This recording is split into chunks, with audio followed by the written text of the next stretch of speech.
দর্শক বন্ধুরা, আজকে দুপুরের রান্নায় আমি আপনাদের দেখাবো চিংড়ির মালাইকারিটা কিভাবে রান্না করবেন।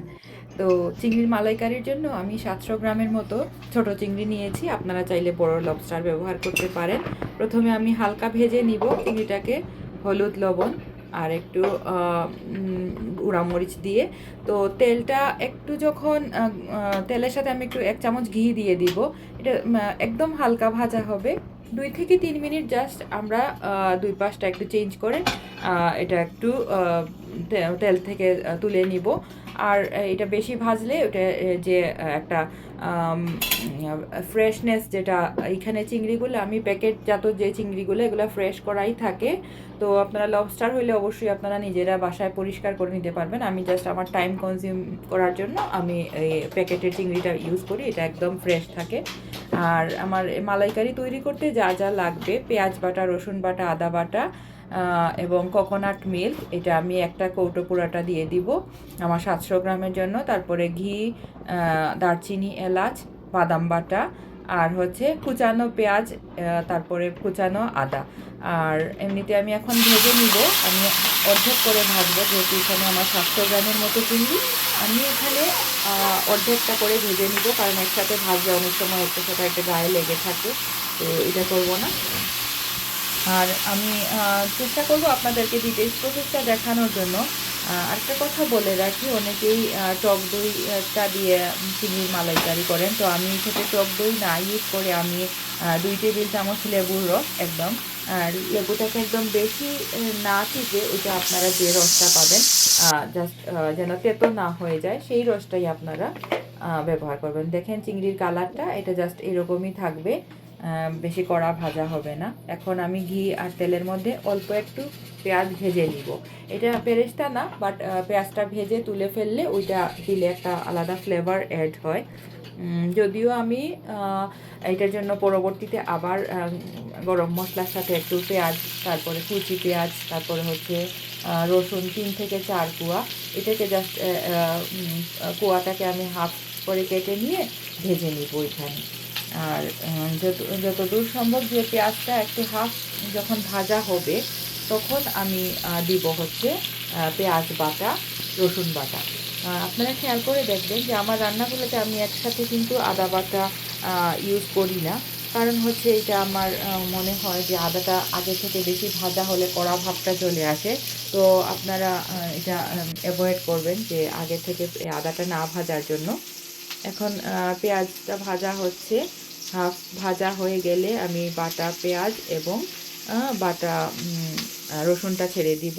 আমি যে 5টা রসুন 1 চামচ ব্যবহার করেছি, এখানে আমি বাদাম বাটা করে নিচ্ছি, ব্লেন্ড করে নিচ্ছি। 8 থেকে 10টা বাদাম আমি ব্লেন্ড করে নিলাম।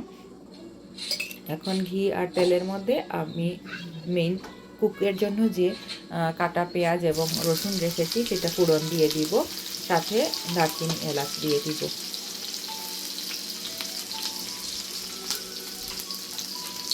আমার প্রসেসিংয়ে আপনারা হয়তো টাইমটা বুঝতে পারবেন না, বাট এখানে আমি ভাজার টাইমিংটা বলে রাখি যে আমি 5 থেকে 6 মিনিট পেঁয়াজটা আর দারচিনি, এলাচটাকে ভাজবো।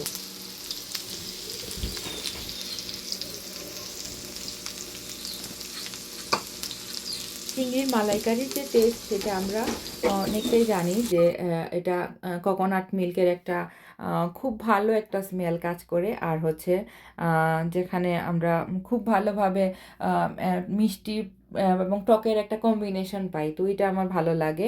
আপনারা ঝালটা কম দিবেন, কারণ হচ্ছে আমি ঝাল খুব একটা এটাতে পছন্দ করি না, সেক্ষেত্রে আমি কাঁচামরিচ ফালি। আর আমি একটু কালারের জন্য আমি কাশ্মীরি লঙ্কার গুঁড়ো অ্যাড করে দিব, আমি পরিমাণটা পরে ডেসক্রিপশন বক্সে দিয়ে দিব। এখন হচ্ছে পেঁয়াজ এবং আদাটা দিয়ে দিলাম, আদা না, পেঁয়াজ এবং রসুনটা দিয়ে দিলাম মেইনলি, এটা ভাজা হচ্ছে। এটা একটা যখন ব্রাউন কালার চলে আসবে, তখন আমরা এটাতে অ্যাড করে দিব বাদাম বাটাটা, কারণ বাদাম বাটাটা একটু অল্প ভাজা হলে মশলার সাথে, এখানে মেইনলি যে টাইমটা প্রয়োজন হয় সেটা আসলে মশলাটা ভাজার যে টাইমিংটা, সেটা আপনারা লো ফ্লেমে রেখে করবেন। আমি একসাথে পেঁয়াজের সাথে আমি এটা দেইনি, হলুদ গুঁড়া মরিচ দিইনি, এটা আমি পরবর্তীতে পেঁয়াজ রসুন হালকা ভাজা হওয়ার পরে আমি এটা দিচ্ছি। হাফ চা চামচ গুঁড়া মরিচ এবং হাফ চা চামচ গুঁড়া হলুদ এটা অ্যাড করবো। লবণটা দিয়ে দিব স্বাদ মতো। আর ভাজা পেঁয়াজটা আমি দিব যখন আমার কারির মশলাটা আমি সবগুলা দিয়ে দিব, আমার কোকোনাট মিল্ক দেয়া হয়ে যাবে। এখানে মশলা ভাজার যে আমার যেহেতু বাটা মশলা ইউজ করেছি, আমি জলটা পাচ্ছি বাটাতে, একটা ব্লেন্ডারের ইয়েতে জল থাকে। এখন আমি আদাটাও দিয়ে দিলাম। তো আপনারা চাইলে অল্প জল দিয়ে কষিয়ে নিতে পারেন, এটা কোনো ইয়ে না। আর আমি কাশ্মীরি লঙ্কার গুঁড়ো ব্যবহার করছি 1 চা চামচের মতো। এটা দিলে কালারটা খুব, কারণ যেহেতু কোকোনাট মিল্ক পড়ছে, এটা কালারটা একটা সাদাটে ভাব আসে। তো আমি এটা অ্যাভয়েড করার জন্য কাশ্মীরি লঙ্কার গুঁড়োটা ইউজ করব। এটার কিন্তু কোনো স্পাইস নাই, বাট এটা হচ্ছে আপনার জাস্ট কালারিংটা সুন্দর করার জন্য। তো মশলাটা ভাজা হোক। এটাতে আমার ঘি তেলের আন্দাজটা আমরা একটু প্রথমেই একটু বাড়িয়ে দিয়ে দিব, কারণ এখানে যেহেতু বিভিন্ন ধরনের মশলাটা একটু কষানো হবে, তো ঘি আর তেলের যে কমিয়ে সেটা আমরা বুঝে দিব। আমি বাদাম বাটার যে তেল জলটা সেটা দিয়ে দিলাম।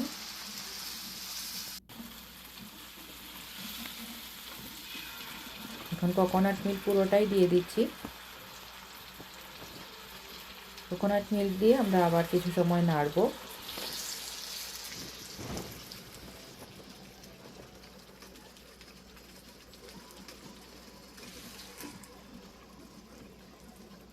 আমরা বাসায় হলে নারকেল হয়তো বানিয়ে এই যে দুধটা থেকে আমরা একটা ঘন দুধ পেতাম, এবং একটা খুব পাতলা যে দুধটা সেটা আমরা পরবর্তীতে ঝোলের জন্য ব্যবহার করি, সেটা পাইতাম। কিন্তু এখানে আমরা যেহেতু ক্যান ইউজ করি, তো পুরোটা ক্যান দিয়ে দিলে এই ক্যানটা খুব ভালো ফ্লেভার আসে। এখন আমি ভাজা পেঁয়াজগুলো দিয়ে দিচ্ছি, ফালি করা কাঁচামরিচও দিয়ে দিব। আর সব শেষে আমি একটু অল্প চিনি ব্যবহার করব, সেটা মানে টেস্টটাকে বাড়ানোর জন্য।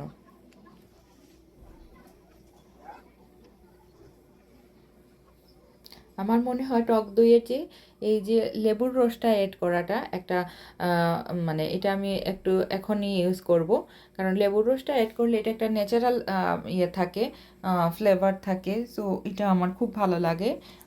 এটা আপনারা মানে স্বাদটা চেঞ্জ করার জন্য আপনারা এটা খুব দিতে পারেন, কোনো অসুবিধা নাই। আর হচ্ছে এখানে আমি চিংড়িটা এখন ছেড়ে দিচ্ছি। আমার যেহেতু চিংড়িগুলার সাইজ ছোট, আমি এই জন্য একটু বেশি পরিমাণে নিয়েছি। আপনারা গলদা চিংড়ি হলে আস্তা রেখে এটাকে আপনারা পিস হিসাবে কাউন্ট করে নিতে পারেন।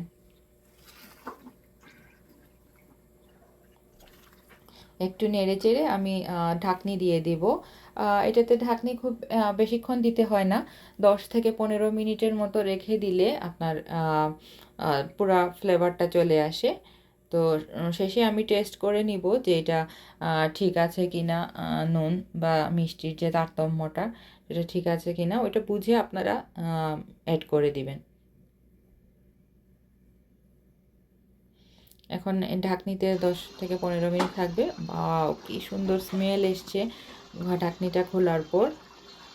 আমার তো খেতে খুব ইচ্ছা হচ্ছে। আমি লেবুর রসটা দিয়ে দিলাম, এখন চিনিটা দিয়ে দিব। আমার রান্না প্রায় শেষ পর্যায়ে। তো আমি অন্যদিকে আমার রান্নার জন্য ভাত বসিয়ে নিয়েছি, এবং হচ্ছে একটা রুই মাছ দিয়ে একটা কারি করব ফুলকপি এবং টমেটোর ইয়েতে। সেটার জন্য আমি আমার জিনিসগুলো রেডি করে নিয়েছি, মাছটাকে অল্প ভেজে নিয়েছি। এখন আমি মালাইকারিতে চিনিটা দিয়ে দিচ্ছি, এটা আপনারা স্বাদ মতো দিবেন, আপনারা বুঝে দিবেন। এই রেডি আমার চিংড়ির মালাইকারি, খেয়ে জানাবেন কেমন লাগলো।